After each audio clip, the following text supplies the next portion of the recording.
أعوذ بالله من الشيطان الرجيم بسم الله الرحمن الرحيم الحمد لله رب العالمين الصلاة والسلام على أشرف الأنبياء والمرسلين سيدنا محمد وعلى آله وأصحابه أجمعين السلام عليكم ورحمة الله وبركاته بوليانك يا قالي جالتمو كان هادي لا إله إلا الله ولتنو تبك نهي تبك هند جرتنتو نغافي رحمن ربي سنبرها جراتو فيديو أفرفا سورة العصر قرص سورة عصري كيس جرو suuraa gabaabaa suuraa irra gabaabaa lammaffaa jechuudha. Gabaabina keessatti lammaffaa kan jiru suuraa sanarraa dubbannaa viidiyoolee sadan amma dabra keessatti aayata lamarraa dubbataa ture. Aayanni kan dura wal asr kan lammaffaa innal insaana lafii khusr. Allahu akbar. Aayaa akkamitti ulfaata seeti. Ilmi achi keessa jiru gorsa achi keessa jiru haganan qabu jechuudha. Olumaa galayyoo ilaalteti wanni ilma namaa itti khasaare sa'atii isaa lafatti bal'eessuudhaan khasaaree erga achi keessaa arganna jechuudha. Si'ii bakka hamtuu dhaabbataa jiru aduun akkasitti hin dhiine achi keessaa arganna jechuudha. Si'ii bakka hamtuu dhaabbatu bakka hin taane hin dhaabbatin. Warri khasaare kun eenyu akka ta'e achi keessatti hanga tokkorraa dubbanne jechuudha viidiyoo sadan dabre keessatti. Rabbiin maal jedhe egaa nama hundinuu khasaaraa keessa jira. Hundinuu khasaaraa keessa jira ya Rabbiin subhaanahu wa ta'ala. Qabaata, dhaba, wallaala, beeka, nama kabajaa qabu, nama biratti beekumsa qabu, nama nami jala yaa'u, nama nami faarsu, nama nami waa'ee isaa dubbatu, kan nami hin dubbanne, miskiina, ka karaarra ciisu. Hundinuu khasaaraa keessa jiranii jira Rabbiin. Eenyu malee warra waa afur qabu malee. Waa afuran sana ni qabdaa. Ofa gaafannu. Anis ofa gaafadhu, atis of gaafadhu. Maaliif obson guyyaan dhufaa jira. Lubbuu keenya kana akka of hin sobne lubbuu keenya habaraarru. Wallaahi qur'aanni rabbii kun diiniin rabbii kun ni'maa tola rabbiin nu tole eega dachii kana irratti nu uume. Eega nu uume dachii kanarra nu fide. Rabbiin ni'imaan irraa guddaa inni nutti oole. Diini islaamaa kana nuu kennu. Qur'aana kana nuu kennu. Diini islaamaa kana nuu kennu ni'imaa guddaadha jechuudha. Ni'imaa guddaa kana duniyaa xiqqoo waan hin jirreef jecha yeroo kan kee teessee gammaduu nama wajjin gammaduuf jecha diinii kee hin gubin. Diinii kee ittiin taphatin. Akhiraa kee ittiin taphatin. Gorsi kun mataa kiyyaafis siifis jechuun dhaggeeffatu hundaafu. Kanaaf warra waa afur qabu malee je Rabbiin suuraa asrii kana keessatti wanni nu hime. Hundinuu khasaaraa keessa jira. Warri waa afuran kun qabu eenyu? Illa alladhiina aamanu. Warra amane malee. Tokko. Warra amane. Amanuun kun maali? Rabbitti amanan. Rabbiin malaa'ikaa uumee jira. Malaa'ikoota kan qaali Rabbiin dinne. Malaayikaan kunis nutu jaayina garra malee isaan nu argani. Rabbiin malaayikaallee uumee qabaan amanu. Wa malaa'ikati wa kutubihi kitaaba rabbiitti amanu. Kitaaba rabbiitti amanuun kitaabolee rabbiin ergamoota isaarratti buusee hundatti amanu. Qur'aana jala deemu itti amanuu jechuun waa inni jedhe fudhattee wanni rabbiin qur'aana keessatti natti hime hundinuu dhugaadhattee fudhattee jala deemu jechuudha.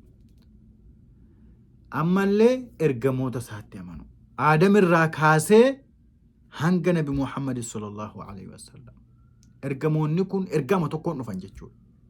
Nabi Aadam irraa kaasee hanga Nabi Muhammaditti ergaa isaan qabatanii dhufan rabbii keessan qofa gabbara. Rabbii sodaadha ni milkooftani. Rabbii keessan dhiifama gaafadha jechuudhaan ergaman jechuudha. Isaanitti amanu. Ergamoota rabbiitti amanu.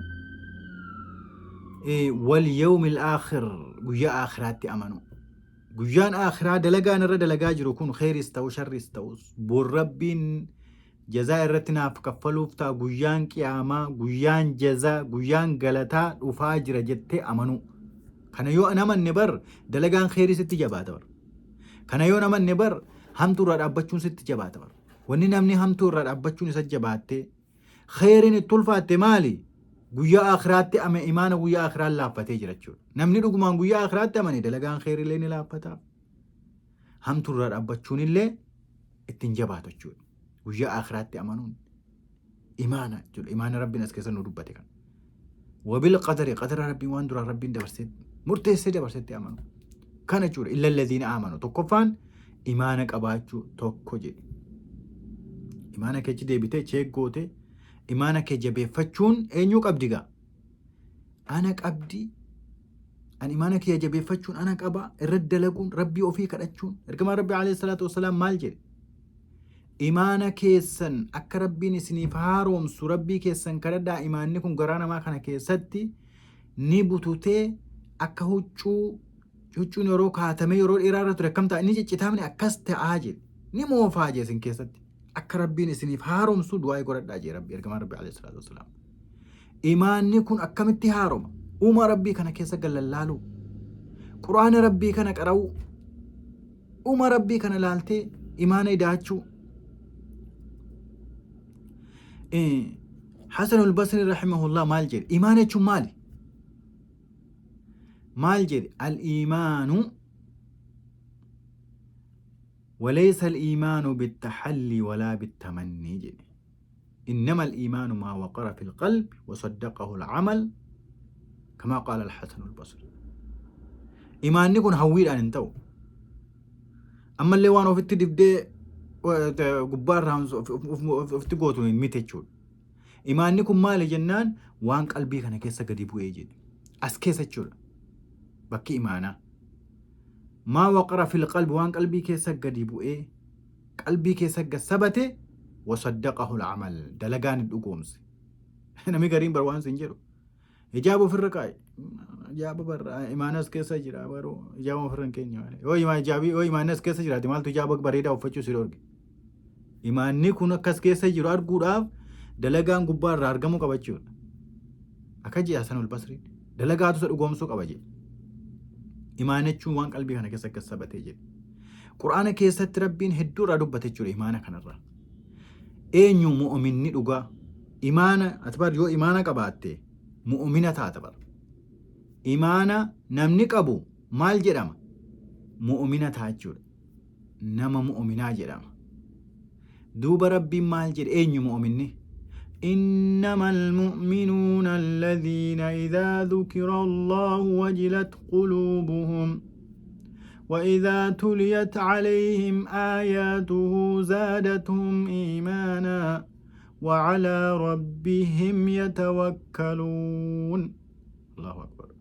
مؤمن توتا جتشون إنو جنان ور ربي أمانسون إنو جي ربين ور يرومك الربي دهم صداتا جي قلبي إنساني صدا ربي صدا قلت ورسان ربي نها قل يرومك الربي دهم أو ربي جري وان كان دابي وقو سنجان sodaattee waan sana dhaabbachuu jechuudha. Maqaan rabbii biratti Allaha sodaadhu ogguu siin jedhan qalbiin kee sodaattee waan sanarraa dhaabbachuu ogguu maqaan rabbii dhahamu qalbiin isaanii sodaa godhatte rabbiin. Warri mu'minni dhugaa sun eenyu?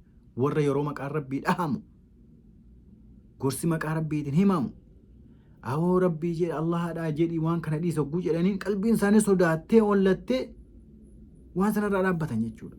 وإذا تليت عليهم آياته زادتهم إيمانا يرو آية ربي الركر عامو إيمان إداتي جيد آية ربي قرآن ربي قرصة محاضرة يرو أجيفة إيمان نسان ولي دامت جول مؤمن تون نساني نمي ربي تيامن نمي إيمانك أبو جول وعلى ربهم يتوكلون ربي ساني رتر كتن إن صداتا ولا تدي من قلبي كيس شك دات تجرو تشور ربي سيرت تركتان لقما ربي رت تركتان يجو سنجو مؤمن توتشون كنانيك أبدا أست النابض الذين يقيمون الصلاة ومما رزقناهم ينفقون ور صلاة آبا الله أكبر ور صلاة سريت صلاة ور صلاة ثاني سرت